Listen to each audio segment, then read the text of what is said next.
Welcome everyone to Monday Match Analysis. I'm Gill Gross. This is the first ever edition of Monday Match Analysis after a major final. So as you can see, I'm very, very excited. Not that that was the most exciting final in the world. Maybe wishful thinking on my part, thinking that that was going to be a close match. It wasn't. Nadal in straight sets. Really only the first set was ever in doubt. It never felt like Thiem really had a chance. There was no scoreboard pressure or anything of that nature, which is kind of weird in a way. Not that it's entirely surprising, but you look at a few things that Thiem has. This massive kick serve, this massive forehand just like Nadal, this incredible quickness, speed, explosiveness athletically around the court. So on today's show, we're going to take a deep dive into where exactly the gap lies between Nadal and Thiem, why Thiem still hasn't been able to even be competitive against Nadal at the French Open. It's Monday Match Analysis. Very exciting. Let's just take a look at our beautiful thumbnail before we get started. Rafa Nadal looking picturesque, not biting the trophy, but that's okay. Dominic Thiem doing his best not to look miserable. You gotta love it. Okay, so first, I want to start with taking a look at the most important moment in the match, the most important game in the match. And it was 5-4, or 4-5, I should say, Dominic Thiem serving in the first set.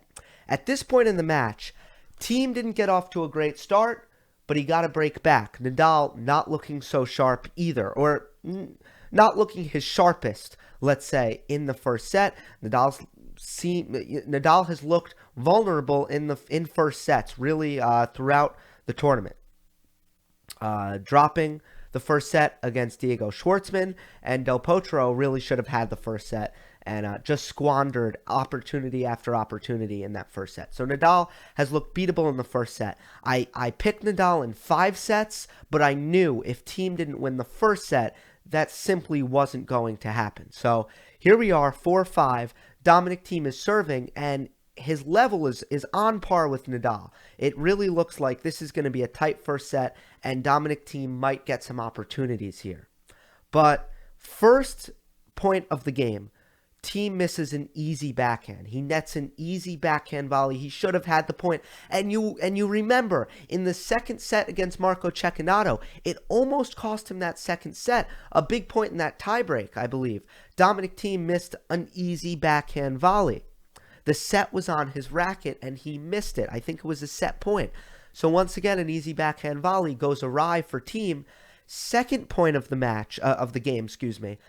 And I think that Dominic Thiem, his head is still sort of thinking about the last point, and that's going to be a theme over the next 10 minutes for Thiem. Thiem tries to change direction on a forehand that he clearly should have taken cross court, and he tries to take it aggressive down the line. It never had a chance. He hits it wide. Now he's in a love 30 hole. He runs around a backhand, tries to go inside in with the forehand, hits the tape. Unforced error. And then love 40, I'm sure feeling quite demoralized. 3 set points coming Nadal's way, and he has an easy mid-court forehand, a floater by Nadal, and he hits it long, overhits it completely. So here's a total lapse by Dominic Thiem, and he just throws away the all-important first set in a matter of 2 minutes. And here's where you'll see the first advantage that Nadal has in his corner when he faces Thiem, and that is just evenness throughout a match. Consistency in level throughout a match. Where Dominic Thiem is a streaky player, he goes hot and cold. Nadal is much more steady. Certainly, we see him sometimes get better and better as a match goes on, but you can only really spin that as a positive. Sometimes he starts slow, but it rarely matters. Nadal has an incredible ability to stay steady throughout a match and not have a game, not have a period in time throughout a match where he's making error after error and sort of gifting his opponent a couple important games. Where Dominic Thiem at the end of the first set here, he has this lapse in focus that really all started from the missed backhand volley. So I'll say the very first thing we need to acknowledge is Thiem loses the first set, which we all knew he had to win, based on simply a lapse in focus, and his volleys just aren't the best. And he should probably work on that. On the other side of the court, for as much as we laud Nadal for his baseline play, he has maybe the most underrated shot in all of men's tennis is Nadal's volleys. Well, John McEnroe certainly believes that. And I don't think it's a bad take. I think that's pretty decent of a take. So I think that game at the end of the first set deserves to be put under a microscope. The next thing I want to do here is put a certain tactic under the microscope, because I talked, I should say, in my match preview about Thiem's ability to attack Nadal's second serve. In Madrid, Nadal won 34% of second serve points. That is incredible, folks. That is incredible for what Nadal the way he usually protects his second serve. The way he was able to do that is Nadal got very predictable. Thiem was able to get a forehand on almost every single second serve. He was able to go heavy to Nadal's backhand and open up the point with a big forehand, which was really firing on all cylinders in Madrid. In this match, kind of went in and out.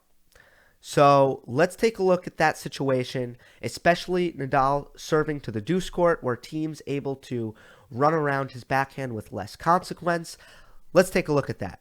The blue dot is where I believe Nadal was trying to hit the serve, but instead of saying, hey, look, Nadal hit his spots better in this match, I don't know if that was the case. Nadal misses his spot in this one. Way too close to the center. Thiem's going to get a forehand. He's going to load up. He's going to take a big cut. He's going to go heavy to Nadal's backhand. And Nadal is retreating here. Nadal's on his back leg, but this is the shot that totally swings the rally. Nadal's going to hit great angle on this backhand. Watch where it lands. Inside the service box. Brilliant angle. Getting Thiem on the run from a precarious position. From Nadal's standpoint, he's able to turn this into a good situation. Excuse me, I'm going to cough. There we go. Nothing but ice over here.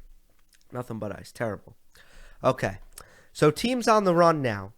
And what Nadal does with his court position here is huge. And this is what made Nadal's backhand so effective in this match.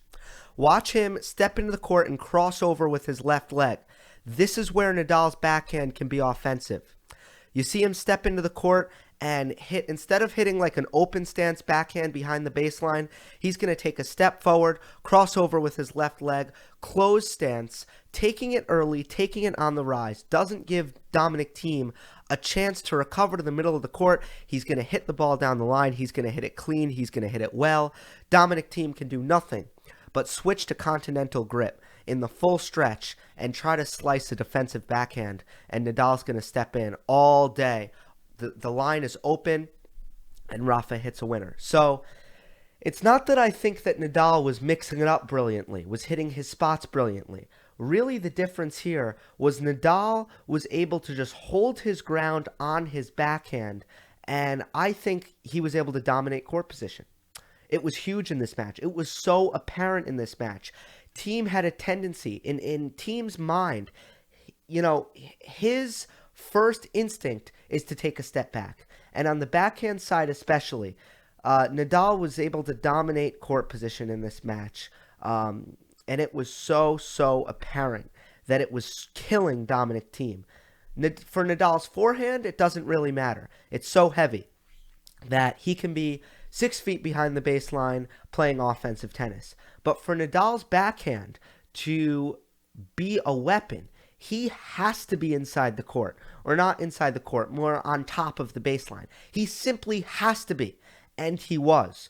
So Dominic Thiem hitting cross-court forehands to Nadal's backhand, I think the difference here was Nadal was able to make sure that he was hitting closed stance backhands on top of the baseline. And that's why the hitting it to Nadal's backhand was not a get-out-of-jail card for Dominic Thiem like it was in Madrid.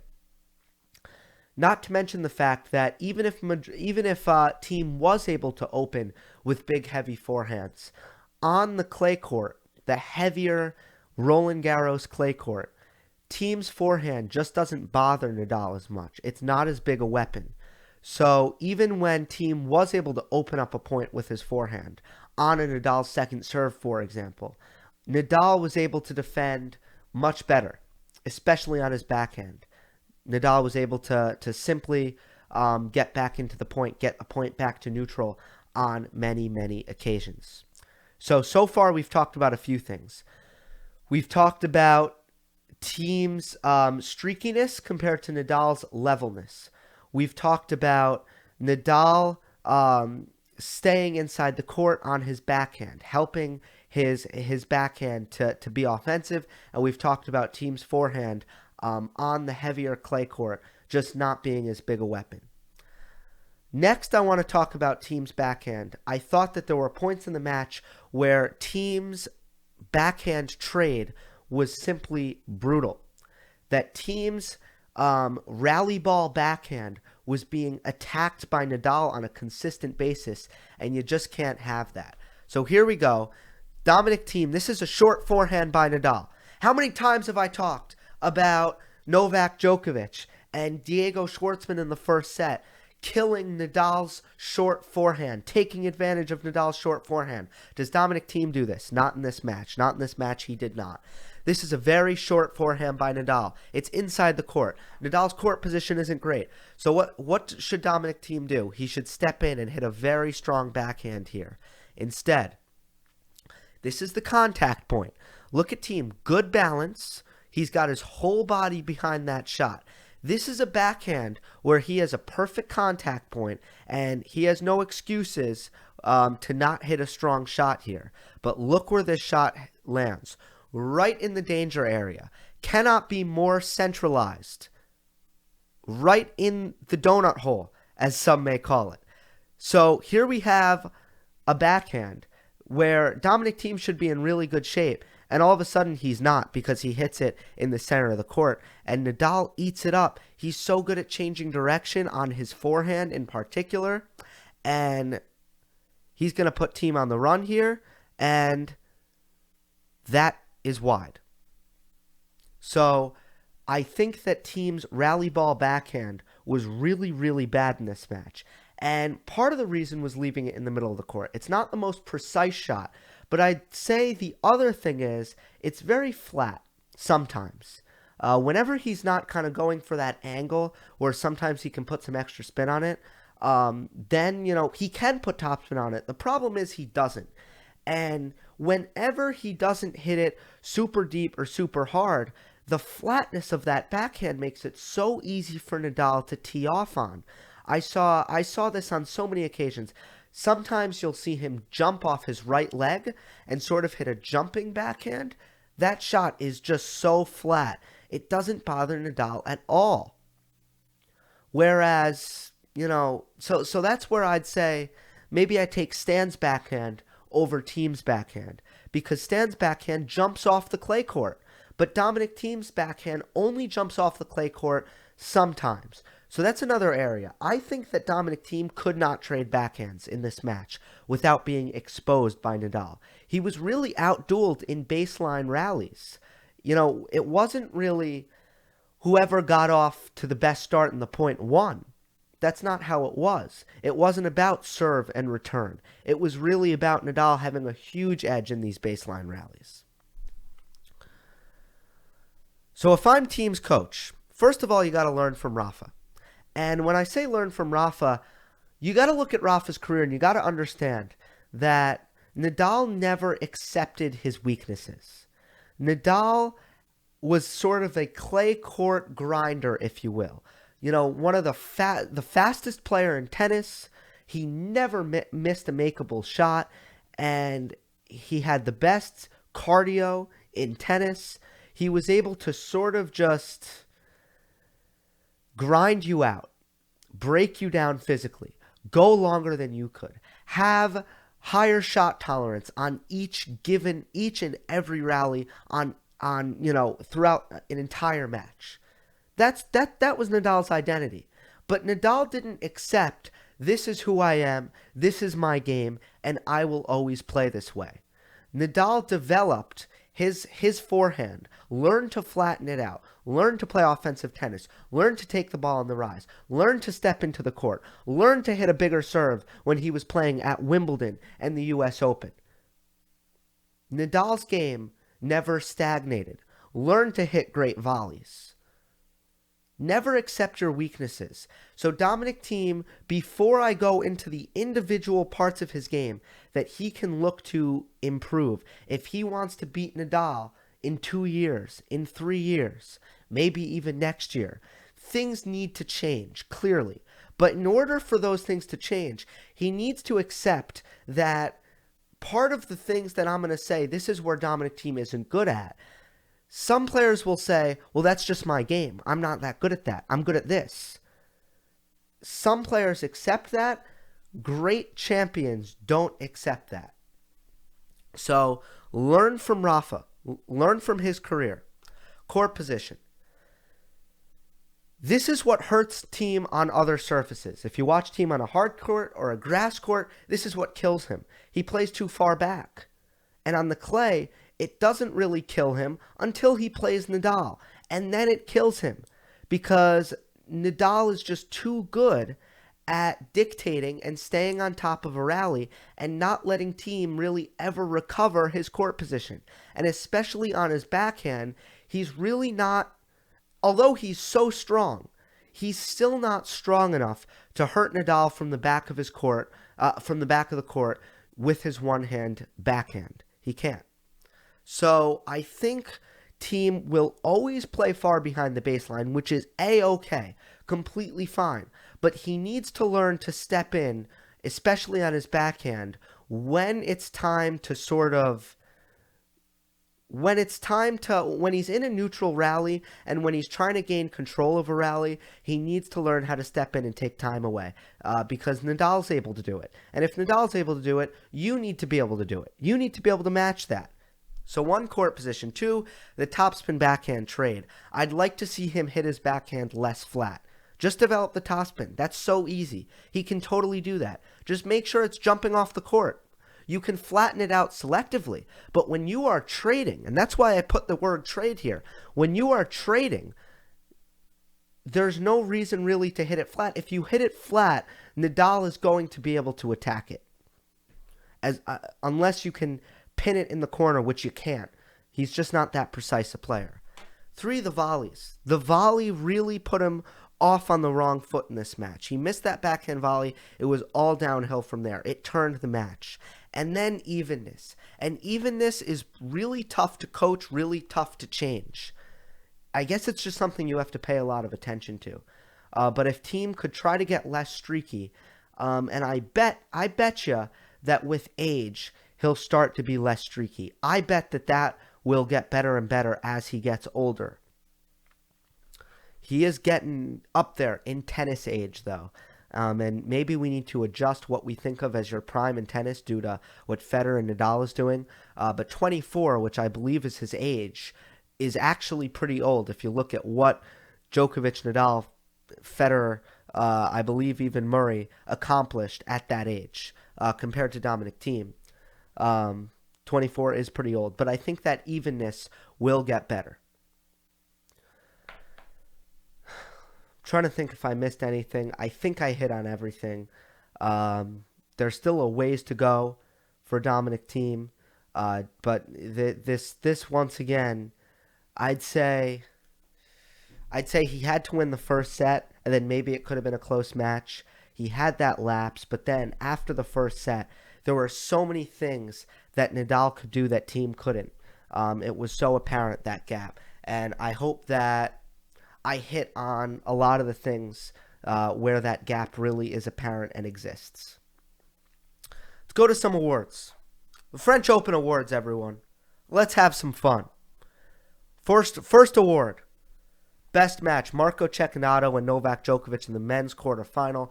That fourth set tiebreak was brilliant, and this match had everything. It had a breakout player in Marco Checchinato, someone who most of us hadn't heard of before this tournament. It had the storyline coming in where Novak Djokovic, trying to reach his first semifinal in quite a long time, on the comeback trail. There was so much on the line, so much riding for Novak Djokovic, and Checchinato, nothing to lose. So you had that contrast. On court, Philippe Chatrier, a great crowd pulling for Novak Djokovic, and a marathon fourth set tiebreak, which brought us some of the best points of the tournament. And it was really probably the best 10 minutes, or it was longer than that actually, really like the best 15 minutes in the entire tournament. So best match, Marco Checchinato versus Novak Djokovic. That was the best match. I don't know what I was even trying to say. Breakout player, this name should sound familiar. We just talked about him, Marco Checchinato. And I want to take a second, as promised, to talk about the Italian Marco Checchinato. I said earlier he reminds me of Stan Wawrinka. Here's how he reminds me of Stan. I don't think he'll ever be as good as Stan, by the way. Right now. He just needs to show me more. It's a similar situation when I was talking about Tsitsipas after Barcelona, where there's a few things that's kind of difficult. One, a player can have a good tournament. It happens. I'm not saying that that's what happened with Tsitsipas, but just when you see a player in the first tournament ever that you've ever seen him play, and watched him, it's just hard to make declarations confidently about what they are and who they are as a player. So that's the first thing. But once again, Marco is a clay court guy. So will these things translate to hard courts, or will he just be a guy who you'll look at and you'll say, well, he's sort of dangerous at the French, like some of the Spanish players in the past, where you look at these players and you're like, well, on a clay court, they can make fourth rounds, they can make quarterfinals, they're not really good enough to go all the way.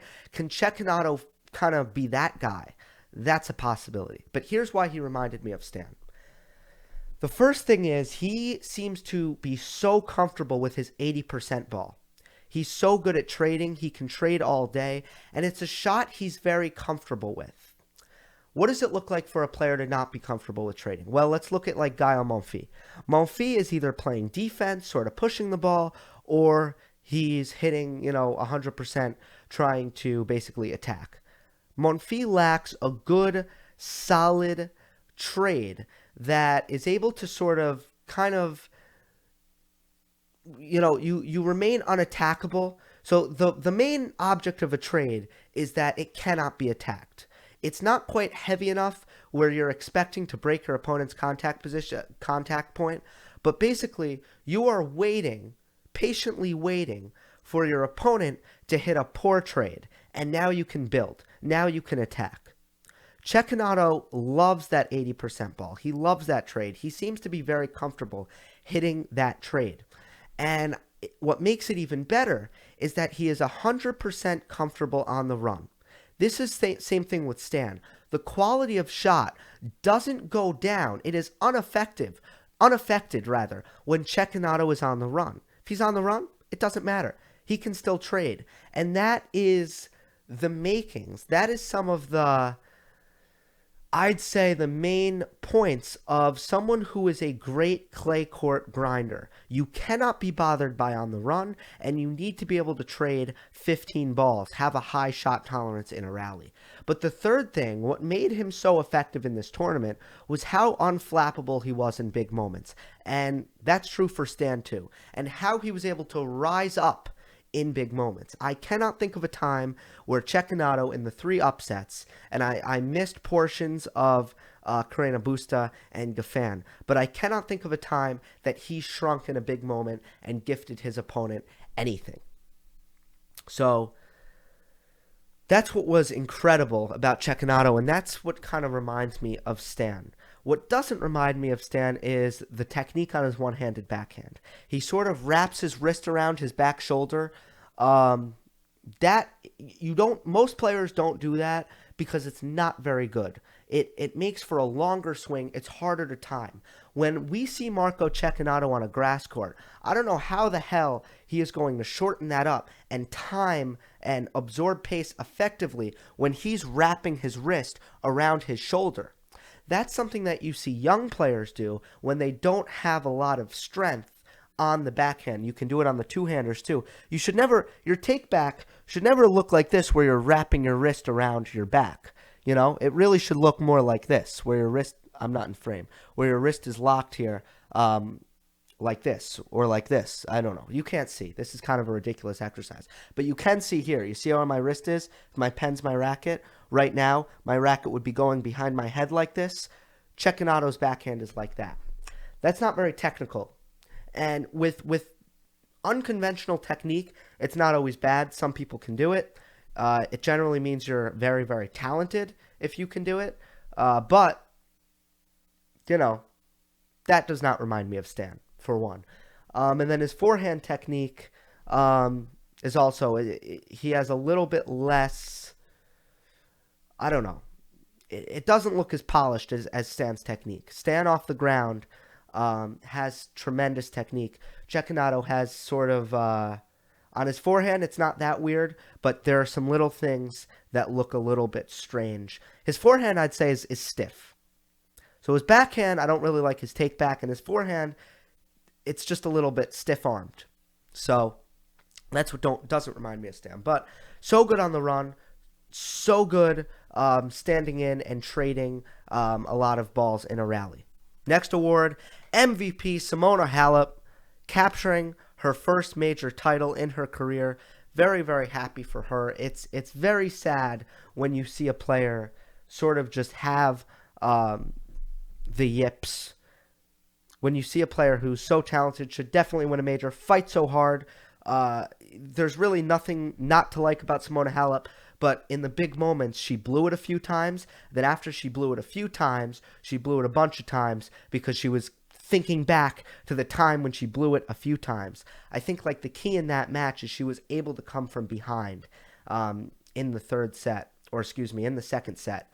And I think it just loosened her up. It made her feel like, well, I could have lost this match and now I'm here. I'm still here. Whereas I think if she was front running, it would have just been probably more difficult for her to close the match. So Simona Halep, very, very happy for her.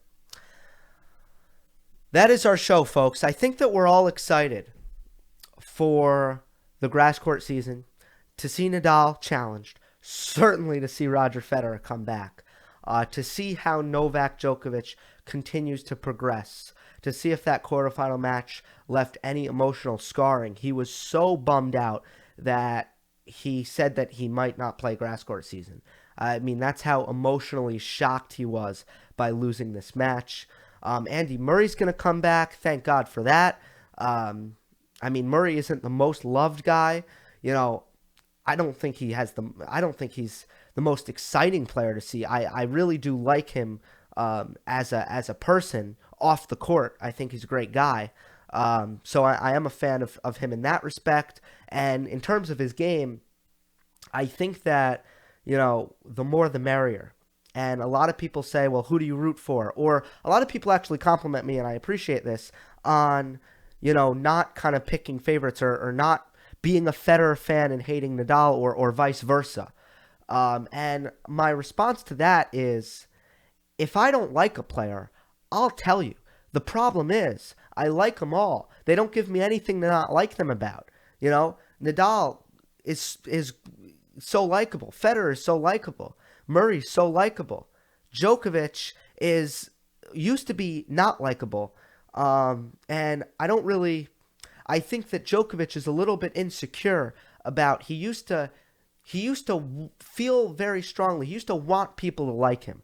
Like, he used to get upset in New York at the U.S. Open that the crowd wasn't cheering for him. And to me, that's a very unattractive quality. So I didn't like that about Djokovic. But I think that he's sort of matured, and now I just sort of feel bad for him. So I also kind of root for Djokovic. And he's given me nothing besides that to not like him for. So I'm rooting for all these guys. I want all these guys to play well.